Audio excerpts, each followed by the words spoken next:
Bonjour ou bonsoir chers internautes, ici Michel Lux, bienvenue sur ma chaîne Matrix Diabolicum. Alors aujourd'hui je vais aborder un thème délicat qui est les apparitions mariales. Pourquoi délicat? Délicat parce qu'on touche à la fois de nombreuses personnes qui vont peut-être se sentir attaquées dans leurs croyances. Mais étant chrétien moi-même, j'ai pris l'engagement de témoigner autant que possible pour la vérité. Et ce faisant, d'ouvrir l'esprit du maximum de personnes. Et parfois la vérité peut faire mal, c'est possible. Mais la recherche et le respect de la vérité, pour un chrétien, je pense, est une vertu non négociable. Voilà.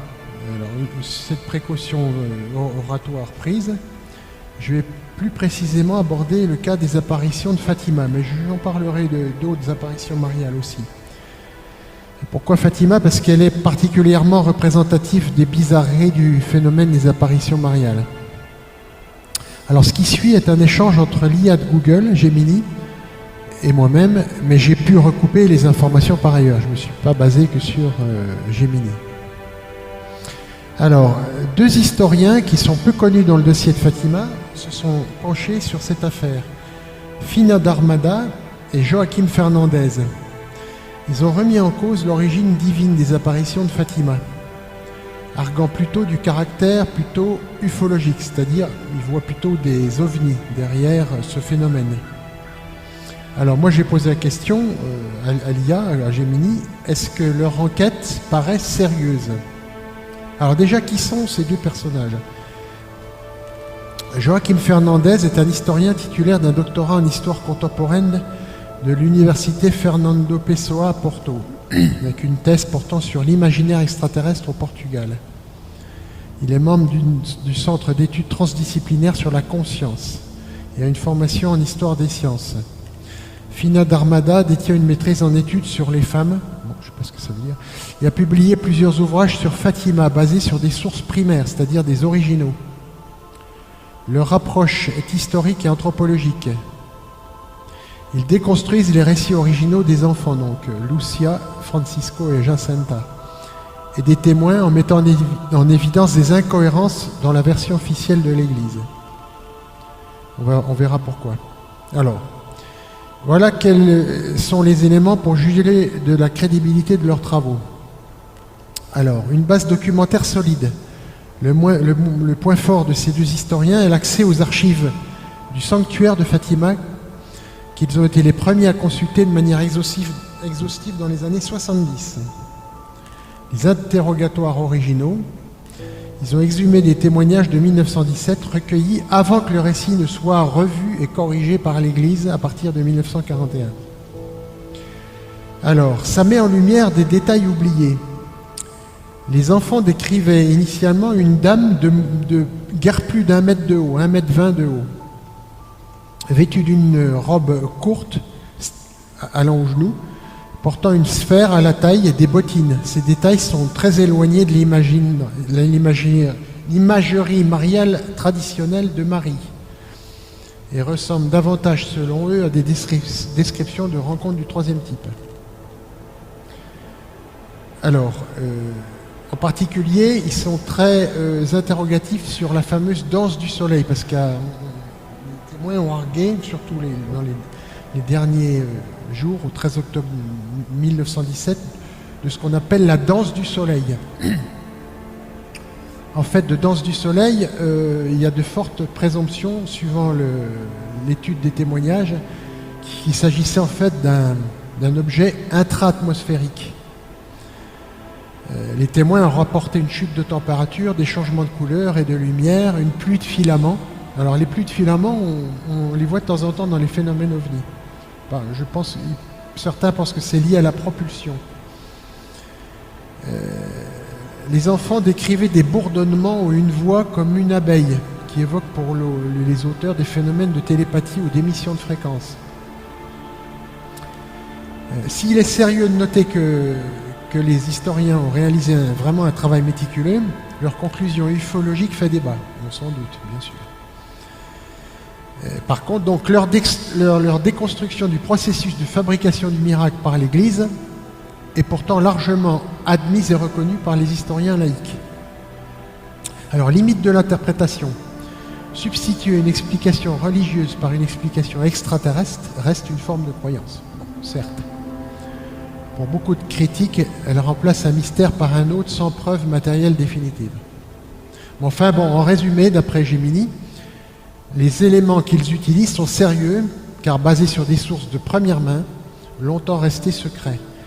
Ces travaux sont précieux pour comprendre comment le récit de Fatima a été construit. Mais cependant, leur conclusion, vous vous en doutez bien, n'a pas plu à tout le monde et en particulier à l'Église. Alors, je vous mettrai en insertion une vidéo de YouTube de Nurea TV qui s'appelle Apparition de Fatima et contact extraterrestre, avec un spécialiste qui s'appelle Daniel Robin. Voilà. Alors, qu'est-ce qu'il disait en particulier donc d'un point de vue purement logique et physique, on n'a pas signalé de déplacement du Soleil ailleurs qu'à Fatima. Sinon, ça se serait vu, ça se serait entendu, ça aurait fait la une, même jusqu'à maintenant, de toute l'histoire de l'humanité. Donc, le Soleil n'aurait bougé qu'à Fatima. Donc, déjà, c'est bizarre.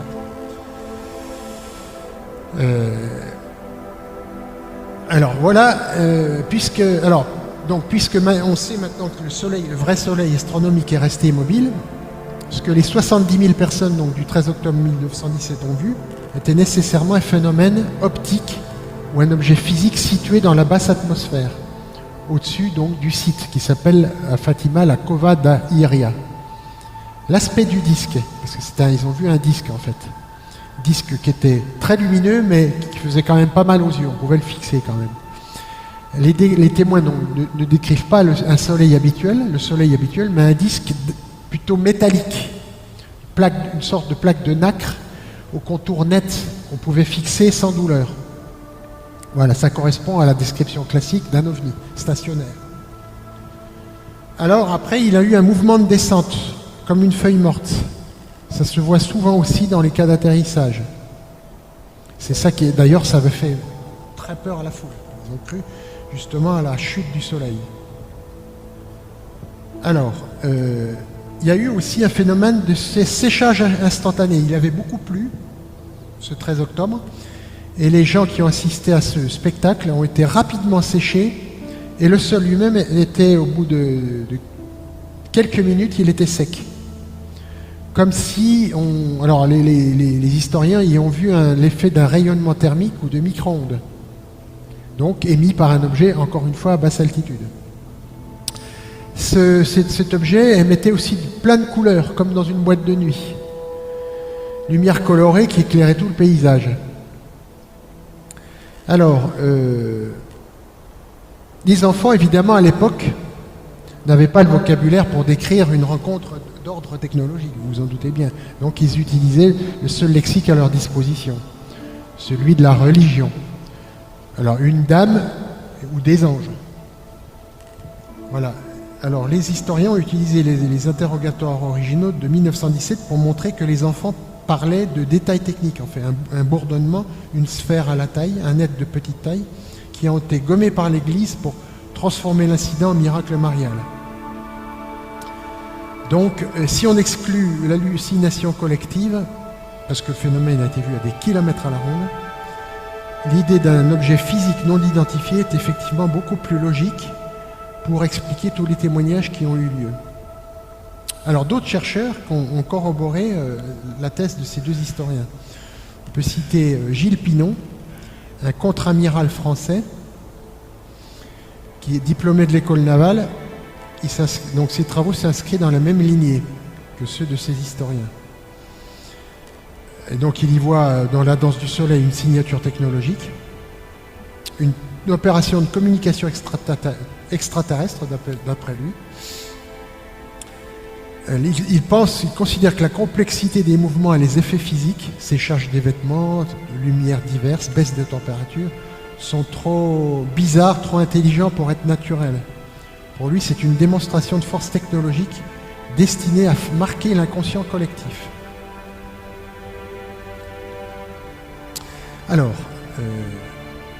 on a aussi également un certain Christelle Seval. Son travail, notamment dans son ouvrage de référence La Vierge et les extraterrestres, propose une synthèse audacieuse entre l'ufologie, la cybernétique et l'histoire des religions. Seval ne se contente pas de dire que ce sont des extraterrestres. Il décrit une technologie de la croyance utilisée par une intelligence qu'il nomme parfois la source, ou des entités manipulatrices de notre biosphère psychique. Alors, ça peut inclure aussi des égrégores. Allez voir aussi ma vidéo sur les égrégores. Voici les points clés de sa thèse. La théophanie technologie, c'est-à-dire une démonstration divine, mais avec une technologie derrière. Il démontre que l'entité s'adapte au niveau scientifique ou culturel de l'époque. En 1917, pour frapper une population rurale pieuse, elle utilise des symboles religieux, catholiques. S'il s'était agi d'une population moderne, elle aurait utilisé des concepts de physique quantique ou d'écologie, par exemple. Ce qui a été le cas d'ailleurs plus tard. Il analyse le miracle du Soleil non pas comme un phénomène astronomique, mais comme une projection holographique. Alors lui, il voit plutôt une projection plutôt qu'un objet physique. Donc, projection destinée à saturer les sens des témoins pour annihiler leur esprit critique. Voilà. Alors, ce Christelle Seval, c'est un ingénieur qui a travaillé pour le ministère de la Défense, spécialiste en informatique, théorie de l'information et cybernétique. Bon, donc, c'est pas Jean Dubois du coin. Voilà. Alors,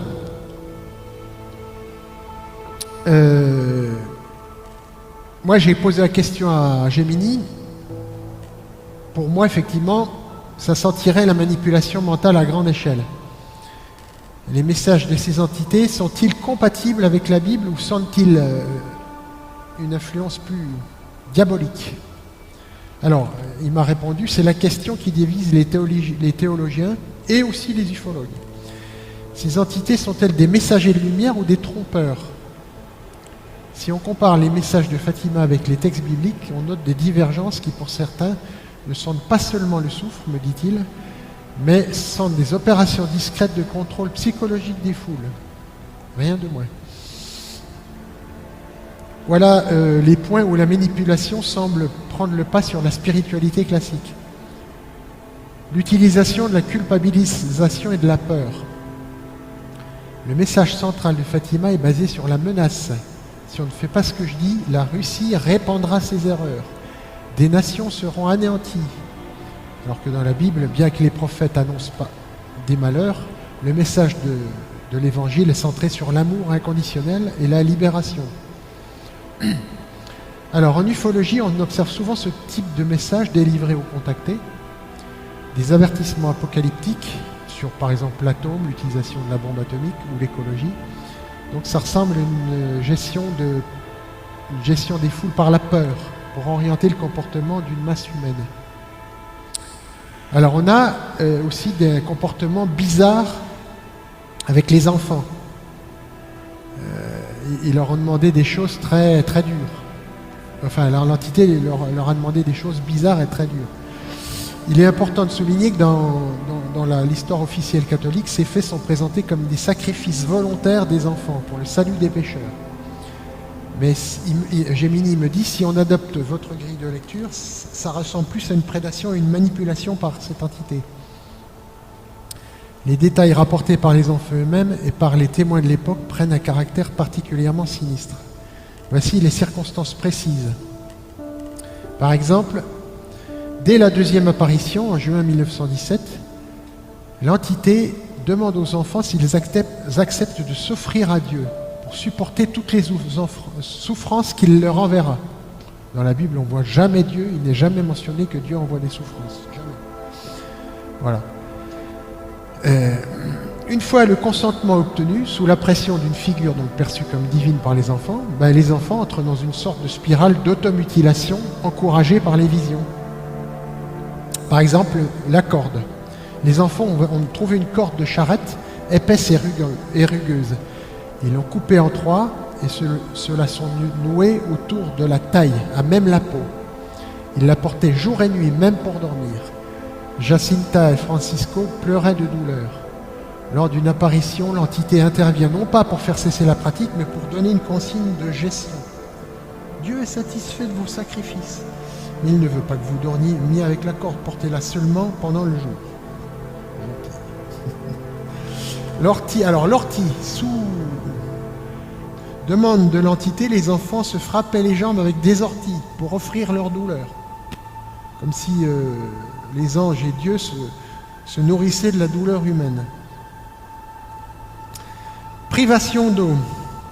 Sous un soleil de plomb, dans une région aride du Portugal, les enfants, à la demande de l'entité, décidèrent de ne plus boire de la journée pour expier. Jacinta, la plus jeune, 7 ans, souffrait atrocement de la soif au point d'avoir des vertiges.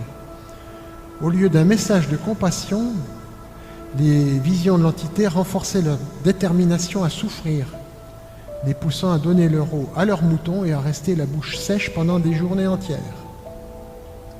Enfin, traumatisme psychologique avec la vision de l'enfer, je crois que c'est dans le deuxième secret de Fatima.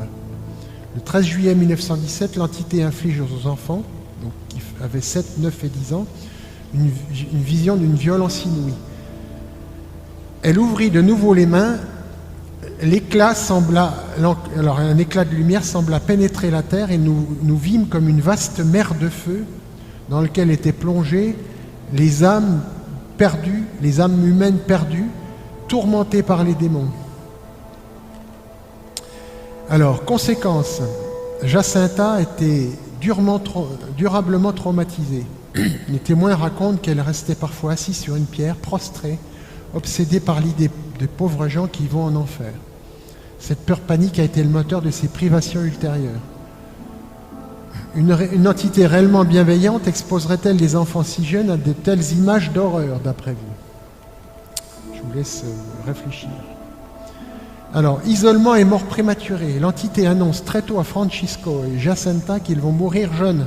De fait, ils mourront 2 ans après les apparitions, en 1919. Francisco, de la grippe espagnole, refusant quasiment de se soigner ou de manger, restant seul dans le noir pour consoler le Seigneur caché. Jacinta connut une fin particulièrement cruelle. Atteinte d'une pleurésie purulente, elle a été opérée à vif. On lui a retiré 2 côtes sans anesthésie générale en raison de sa faiblesse. Elle affirmait que la Sainte Vierge venait la voir à l'hôpital, non pas pour la guérir, mais pour lui annoncer qu'elle allait encore souffrir davantage, pour sauver des âmes. Ben voyons.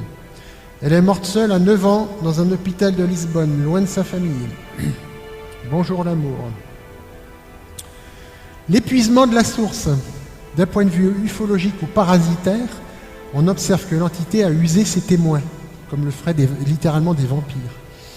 Une fois les secrets transmis et le miracle du soleil réalisé, les 2 plus jeunes, les plus malléables et les plus émetteurs d'énergie émotionnelle sont morts rapidement. Alors, là, ça fait penser justement aux égrégores, l'usage, l'absorption d'énergie d'un groupe, ou déjà de ces 2 jeunes, de ces 3 jeunes même.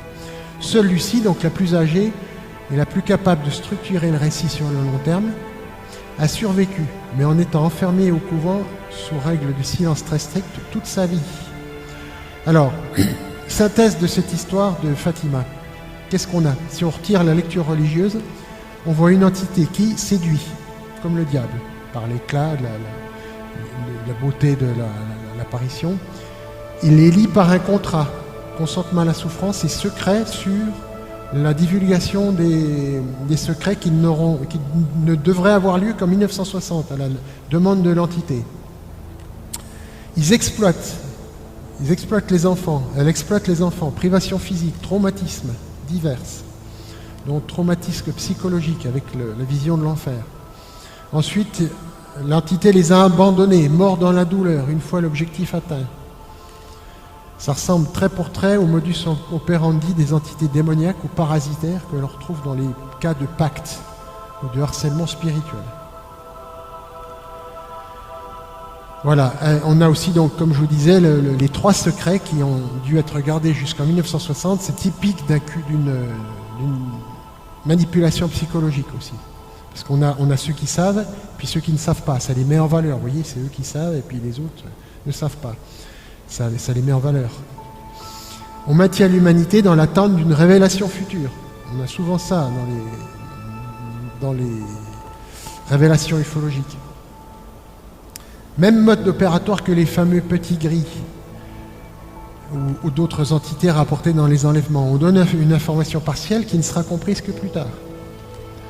Obéissance aveugle aux entités. La Bible insiste sur, elle, le libre arbitre. Dieu a même le respect du libre arbitre du diable, dont il laisse faire l'épreuve jusqu'à ce qu'il intervienne. Alors qu'à Fatima, l'entité exige des rites précis, des dévotions spécifiques et une obéissance quasi militaire à des consignes qui sont parfois complètement absurdes et violentes, comme on l'a vu. Ces entités utilisent le cadre religieux local pour faire passer des ordres qu'une population n'accepterait pas s'ils venaient d'un écran de télévision ou d'un haut-parleur. L'aspect physique du divin. Dans la Bible, les manifestations divines sont souvent spirituelles ou purement lumineuses. À Fatima, l'entité semble avoir besoin d'un support technique, comme cette espèce de soucoupe volante. Voilà, ce qui est bizarre. Il faut savoir que le sol avait été brûlé et marqué, d'ailleurs, à l'époque. Alors, pour l'Église, c'est quand même le doigt de Dieu. Pour les ufologues, par contre, comme Jacques Vallée ou des gens comme John Keel, dont j'ai déjà parlé dans mes vidéos, c'est un système de contrôle extérieur qui façonne nos croyances pour nous diriger sur le long terme. Certains vont jusqu'à dire que si ces entités ne sont pas des extraterrestres, elles peuvent être interdimensionnelles. Bon. Jouant avec nos concepts de bien et de mal pour nous manipuler. Alors moi, j'y vois les démons directement. Alors, donc on a affaire en fait à une opération prédatrice qui utilise donc le masque religieux et le détournement de foi. En fait, c'est la manipulation des croyances dans ce système est l'objectif principal, le moteur de l'événement. Alors, l'entité utilise une usurpation d'identité. L'entité, en fait, elle est maligne, elle ne s'est pas présentée comme la Vierge Marie, ce sont les enfants et les prêtres qui, en fait, ont projeté ce nom sur elle. Elle a simplement laissé faire, utilisant ce crédit de confiance pour imposer des exigences qu'aucune mère ne demanderait à des enfants. Elle utilise aussi un langage cryptique, en donnant des prophéties basées sur la géopolitique, vous pensez comme les gosses, comme on comprenait ça, la Russie, sur la guerre, l'entité s'assure une influence sur des décennies à venir. Elle s'immisce dans l'histoire humaine en se faisant passer pour la voix de Dieu. Voilà, intéressant ça. Et alors j'ai parlé donc de l'utilisation de la souffrance sur les enfants. Et donc ça, voilà, c'est encore très bizarre. Alors, l'image du petit gris pour les ufologues, en l'occurrence, donc, est sans doute trop simpliste ici. Les chercheurs qui ont poussé le raisonnement, comme Jacques Vallée, John Keel et autres, parlent, elles, d'entités interdimensionnelles. Bon, enfin, ça ne change pas l'idée de base, moi, que j'ai, que ce serait plutôt des démons. Alors, ces entités s'adaptent à chaque époque. Ils étaient des dieux dans l'Antiquité, des fées ou des démons au Moyen-Âge, des extraterrestres ou des apparitions aujourd'hui. Donc, suivant le contexte culturel, ils s'adaptent. À Fatima, l'entité imite la Vierge, mais produit des fruits de mort et de peur, vision de l'enfer, traumatisme des enfants. Alors, cerise sur le gâteau, qui n'était pas connu dans l'histoire officielle des apparitions de Fatima, les deux historiens portugais ont rapporté que plusieurs mois avant les apparitions, dès février 1917, alors que les premières apparitions viendront en mai 1917, des médiums avaient laissé des traces dans des journaux, des articles de journaux dans lesquels ils annonçaient que le 13 mai serait une date de grande importance et qu'il se passerait des choses qui modifieraient l'avenir. Alors, un groupe spirit de Lisbonne a reçu ce message par écriture automatique, alors que la médiumnité est précisément lourdement interdite par la Bible, par Dieu, tout au long de la Bible. L'utilisation des médiums est proscrite dans la Bible, Donc encore une bizarrerie. Ensuite, le message était signé par une entité qui se faisait appeler Stella Matutina, étoile du matin. Alors, si l'étoile du matin est un titre marial, c'est aussi de manière beaucoup plus ambiguë aussi la traduction littérale de Lucifer, porteur de lumière. Voilà, comme quoi Satan adore signer ses œuvres de façon un peu discrète. Alors, il y a aussi une annonce dans le journal, donc il y a eu une annonce en février, et il y a une annonce aussi 2 mois avant, 10 mars 1917, plus troublant encore, pour prouver qu'ils ne forgeaient pas leurs souvenirs après coup, les spirites ont fait publier une petite annonce dans le journal Diario de Noticias, le 10 mars 1917. L'annonce disait textuellement « Le 13 mai sera un grand jour de joie qui sera rappelé par beaucoup ». Les chercheurs ont retrouvé cet exemplaire original du journal, confirmant que l'agenda des apparitions était donc déjà programmé dans les cercles occultes bien avant que les 3 petits bergers ne rencontrent l'entité. Alors là, on a typiquement, là c'est signé par, je dirais, diable, moi, parce que, encore une fois, Dieu n'utilise pas de médium puisqu'il interdit cette pratique. Par contre, les démons, eux, utilisent cette voie de communication pour préparer le terrain, créer l'attente et s'assurer que l'impact médiatique sera maximal. Voilà.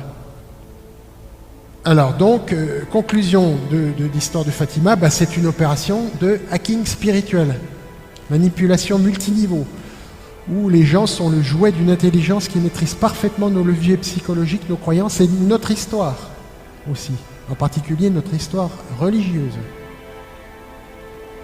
Alors, l'étude comparative des apparitions montre que Fatima n'est pas un cas isolé. Plusieurs autres événements mariaux célèbres présentent des traits de caractère qui, analysés sous l'angle évangélique, ressemblent davantage à du harcèlement ou à une prédation psychique qu'à la bienveillance divine. Je vais vous donner deux autres exemples en particulier. Il y en a d'autres, mais bon. Alors, La Salette en France, en 1846. La Salette, c'est un site qui est dans les Hautes-Alpes, ou en Savoie, je ne sais plus, enfin dans les Alpes en tout cas. L'entité de la menace et de la famine, dit Gemini. À La Salette, l'apparition s'est manifestée à 2 enfants, Mélanie et Maximin. C'est sans doute l'une des entités les plus sombres de l'histoire des apparitions.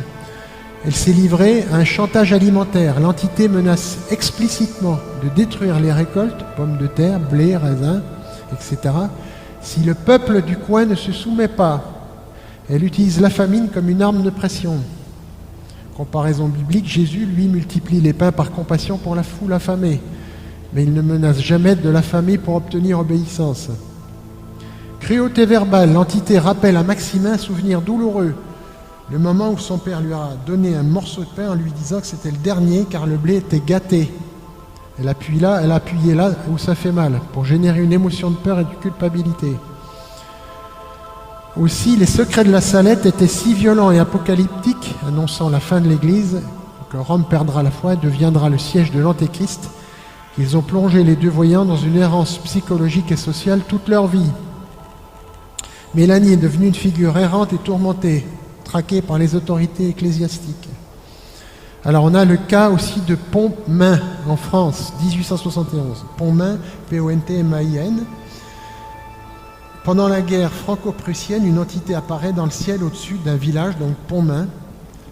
Ici, le comportement problématique est lié à la nature même de l'interaction. Ça avait un aspect de projection en 2D. L'entité ne parlait pas, elle communiquait par des inscriptions qui s'inscrivent toutes seules sur une banderole dans le ciel, comme sur un écran immatériel, rudimentaire. Bon. Effet de transe, seuls les enfants voient l'image, les adultes ne voient rien, mais ils tombent dans une sorte de transe collective, priant frénétiquement pendant 3 heures sous la dictée visuelle des enfants. Alors, anomalie théologique. L'entité changeait d'aspect au fur et à mesure que les prières changeaient. Elle semblait chargée par l'énergie de la foule, réagissant comme un égrégore qui prend de la force à mesure que l'émotion monte. Bizarre. Alors cette fois, je vais parler de Lourdes, célèbre parmi les plus célèbres, d'apparition dite de Marie.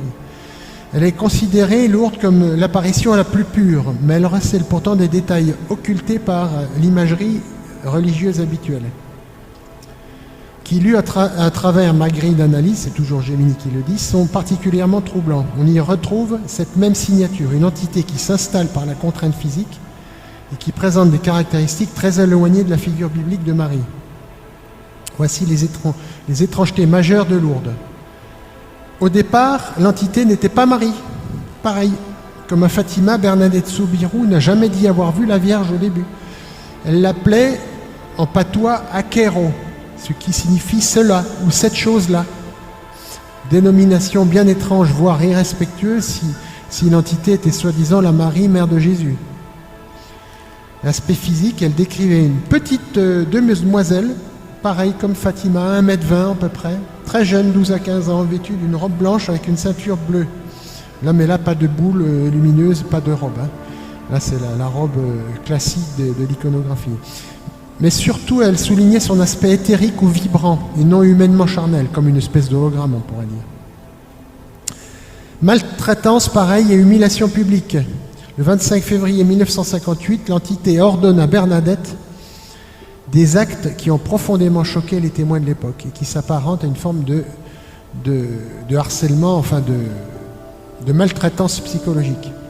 L'entité lui demande par exemple de brouter de l'herbe comme un animal, se salir le visage, elle doit creuser le sol boueux sans barbouiller le visage, sous les yeux de la foule, qui la prend pour une folle, c'est sûr. Elle doit boire une eau croupie et terreuse avant que la source ne devienne enfin claire. Alors pourquoi une mère céleste, Marie, exigerait qu'une enfant s'humilie ainsi dans la foule, devant la foule, dans la boue? Ça ressemble plus à une mise à l'épreuve de soumission, caractéristique des entités parasitaires, qu'un acte de dévotion chrétienne. Alors, il paraît que le site, donc, ce qui est la grotte de Massabielle, n'a pas été choisi au hasard, d'après certains chercheurs. C'est un lieu chargé, un endroit considéré depuis la préhistoire comme sacré ou étrange, où il y avait des cultes liés à l'eau et à la terre. Alors, avant chaque apparition, Bernadette entendait un bruit de coup de vent, une espèce de souffle, comme dans certains récits d'OVNI, ou de manifestations démoniaques d'ailleurs, alors que les arbres ne bougeaient pas. Signe peut-être comme une sorte de déchirure, d'intrusion dans le tissu de la réalité. Elle va se présenter, cette Marie à Lourdes, d'une façon bizarre. Lorsque Bernadette demande enfin son nom à l'entité, celle-ci répond dans un dialecte local « Je suis l'Immaculée Conception. Yo soy era Immaculada Concepción ». Notion qui venait juste d'être proclamée seulement 4 ans auparavant par le Vatican et qui n'a, soit dit en passant, aucune base biblique. Marie était une adoratrice exemplaire de Dieu, mais rien dans la Bible ne lui attribue une quelconque particularité divine. Il faut le savoir. Donc ça rend la déclaration de l'entité très bizarre.